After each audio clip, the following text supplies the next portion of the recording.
मज़ीद बात करते हैं राना साहब से। राना साहब, अगर आपको हम एक फरमाइश करें तो वो हमारे नाज़रीन को हमारी फरमाइश सुनाएँगे आप? बिल्कुल, क्यों नहीं सुनाएँगे। तो वो एक गाना है बहारो फूल बरसाओ मोहम्मद रफ़ी की आवाज़ में, तो वो हमारे नाज़रीन को हमारी फरमाइश पे सुनाएँगे। जी।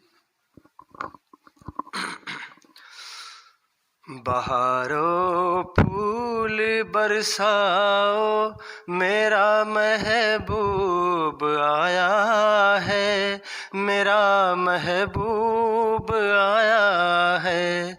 हवाओ रागनी गाओ मेरा महबूब आया है, मेरा महबूब आया है।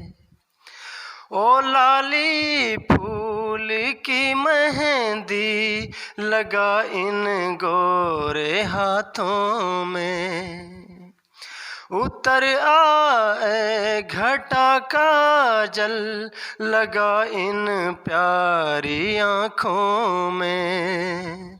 सितारों मांग भर जाओ मेरा महबूब आया है, मेरा महबूब आया है।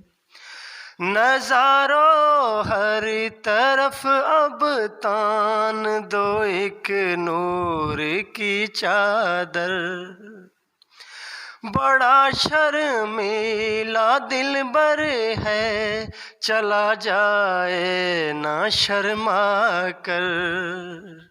ज़रा तुम दिल को बहलाओ मेरा महबूब आया है, मेरा महबूब आया है। हवाओ रागनी गाओ मेरा महबूब आया है, मेरा महबूब आया है। ज़बरदस्त! आपने तो रफ़ी की याद दिला दी।